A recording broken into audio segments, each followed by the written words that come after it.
मैं भारत को भारतीयता की मान्यता के आधार पर फिर से खड़ा करना चाहता हूं, उस काम में लगा हूं।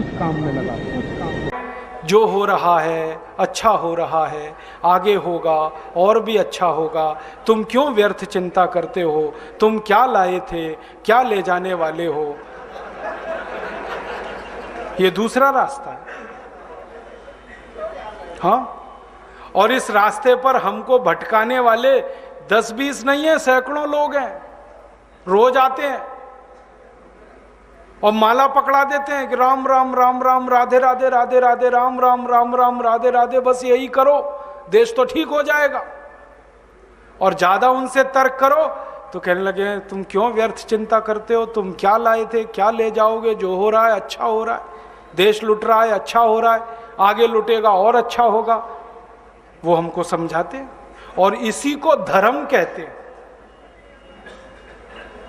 इसी को धर्म कहते हैं। और आजकल धर्म के व्यापार करने वालों की बाढ़ आई हुई है। हाँ, बहुत बड़ी फौज खड़ी हुई है उनकी।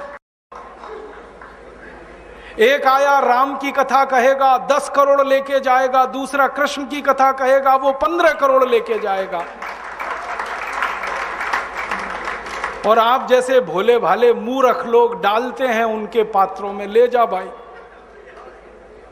ये बापू नहीं है, डाकू हैं। बापू नाम तो शर्म आती है कहते हुए। कहीं से 10 करोड़ लूटो, कहीं से 20 करोड़, कहीं से 25 करोड़। और आप लोगों की मजबूरी है कि काले धन का करें क्या? इनकम टैक्स वाले पकड़ते हैं तो ये बापुओं को देते रहते हो आप,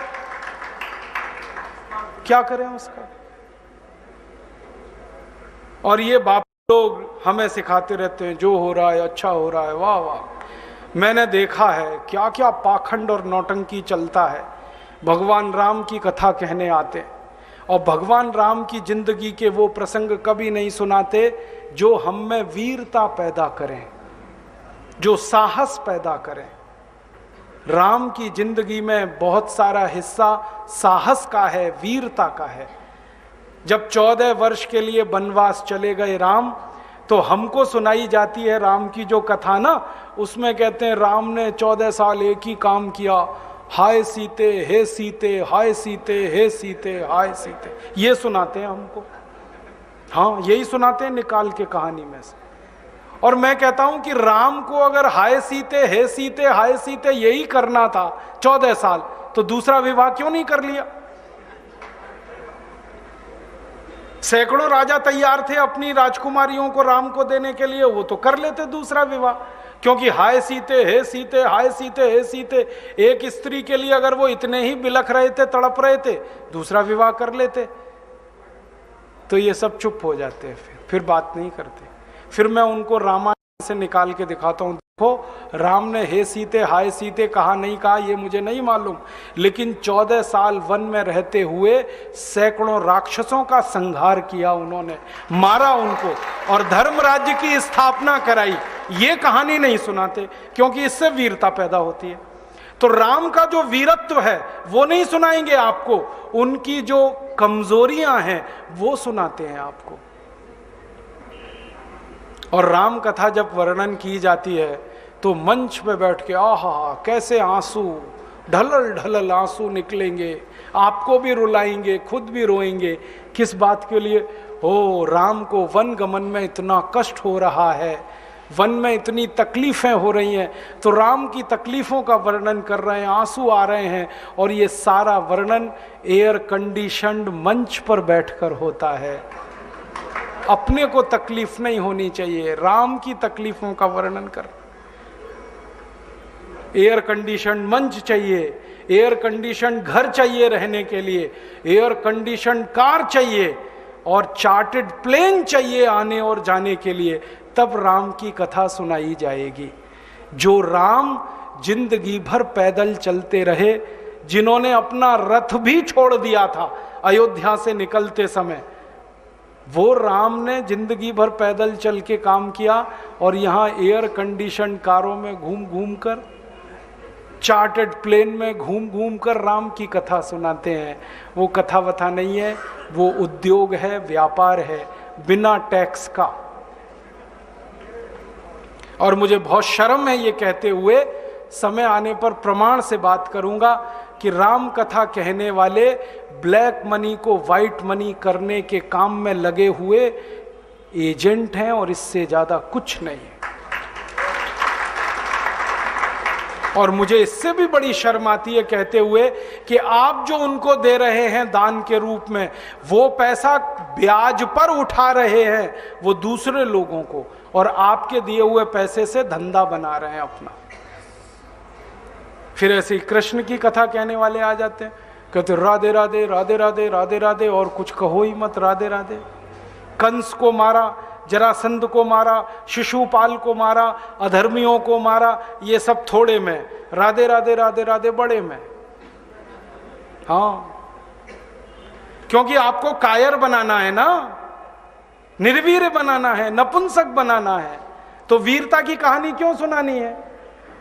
तो चुन चुन कर ऐसी कहानियां सुनाते हैं। और मैं आपको बहुत गंभीर बात कह रहा हूं कि ये सारे हमारे देश में जो पाखंडी लोग हैं ना, राम और कृष्ण की कथा कहने वाले, ये सरकारों के साथ मिले हुए हैं, क्योंकि सरकारों ने इनको एक कान में मंत्र फूंका है, तुम लोगों का ध्यान इस तरफ भटकाते रहो ताकि कोई महंगाई के खिलाफ लड़े, गरीबी के खिलाफ न लड़े, बेरोजगारी के खिलाफ न लड़े, अत्याचार के खिलाफ न लड़े, वो डूबा रहे राधे राधे राधे राधे राम राम राम राम, बस इसी में। और समझाते रहो, तुम क्या लाए थे, तुम क्या ले जाओगे, क्यों व्यर्थ चिंता करते हो, जो हो रहा है अच्छा हो रहा है, आगे होगा और भी अच्छा होगा। एक रास्ता ये है। अब दो रास्ते हैं अपने सामने, एक रास्ता भगत सिंह का, ऊधम सिंह का, चंद्रशेखर का, एक रास्ता हमारे ये धर्म गुरुओं का, पाखंडियों का, जो राम की कथा, कृष्ण की कथा। मुझे बहुत ऑफर आए हैं, मैं आपको दिल का दर्द बता रहा हूं, सच में कह रहा हूं, आपसे नाम नहीं लेता। मुझे ऑफर आए कि तुम कहां बेकार भटक रहे हो, मेरे साथ आ जाओ। मैंने कहा बापूजी क्या होगा उसमें? तो कहने लगे जितना मिलता है वो डबल हो जाएगा। मैं बोल रहा कैसे? तो उन्होंने कहा तुम्हारी वाणी में बहुत जोर है और मेरे पास लोगों की भीड़ इकट्ठा करने का, मजमा लगाने का तरीका है। मैं ऐसा डमरू बजाता हूं कि सब इकट्ठे होते हैं, और तुम्हारी वाणी में जोर बहुत है, मिलके लूटेंगे, थोड़ा तुम्हारा थोड़ा मेरा। ऐसे खुले ऑफर हैं मेरे पास। और मैं कहता हूं बापूजी माफ करो। क्यों? कहते तुम्हें पैसे नहीं चाहिए। मैंने कहा पैसे ही चाहिए होते तो बहुत रास्ते हैं मेरे पास, यही एक बचा है। पैसे ही कमाने हैं तो बहुत रास्ते हैं, ये एक रास्ता थोड़ी है। बहुत तरीके हैं, पैसे कमा लूं, घर बना लूं, बीवी बच्चे ले आऊं, करोड़पति हो जाऊं, 10 करोड़पति हो जाऊं, 100 करोड़पति हो जाऊं। बहुत आसान काम है ये तो। थोड़ी चालाकी हो तो सैकड़ों करोड़ बनाना बिल्कुल मुश्किल नहीं है इस देश में। फिर अंत में तो वही होगा ना, सैकड़ों करोड़ हो गए, एक दिन डायबिटीज होगी, एक दिन अर्थराइटिस होगा, एक दिन हार्ट अटैक आएगा, मैं मरने ही वाला हूं। तो मरना तो है ही, वहां भी शायद जल्दी मरूं, क्योंकि जब शरीर में तामस वृत्ति आती है ना तो जल्दी मरता है आदमी। जब तक सात्विक रहता है तब तक थोड़ा दम रहता है, तो तामस वृत्ति आएगी, मरना मुझे वहां भी है। तो क्यों ना इस रास्ते पे चल के मरूं जहां सात्विक वृत्ति भी है, मरना है ये तो पक्का ही है, जिंदा तो कोई रहेगा नहीं। तो भगत सिंह का रास्ता क्या बुरा, ऊधम सिंह का रास्ता क्या बुरा, चंद्रशेखर का रास्ता क्या बुरा? कुछ करके मरो ना। मरेंगे ये सब भी, साधु संत पाखंडी, राम की कथा सुनाते सुनाते हार्ट अटैक आएगा, मरेंगे वो भी। डायबिटीज सबको हो रखी है, मैंने देखा है नजदीक से जाके, सब इंसुलिन लगाते हैं, खाते हैं गोलियां, अपनी डायबिटीज नहीं मिटा पाते, दूसरों को उपदेश देते फिरते। ब्लड प्रेशर सबको बढ़ा हुआ है, क्योंकि ये जो काला धन है ना, इसका हिसाब किताब करने में बीपी ही बढ़ने वाला है। सब बीपी की गोलियां खाते हैं, सब डायबिटीज के लिए शिकार हैं, तो दूसरों को उपदेश देंगे तो मैं भी लग जाऊं, वो एक रास्ता है। एक रास्ता भगत सिंह, ऊधम सिंह, चंद्रशेखर का भी है। मौत तो दोनों में ही आने वाली है, बस अंतर इतना है, एक मौत ऐसी आएगी जिसको देश और समाज जिंदगी भर याद रखेगा, और एक मौत ऐसी आएगी कोई पूछेगा नहीं।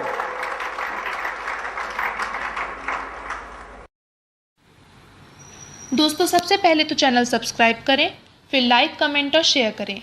और हाँ, हमारा एंड्रॉयड ऐप डाउनलोड करना ना भूलें।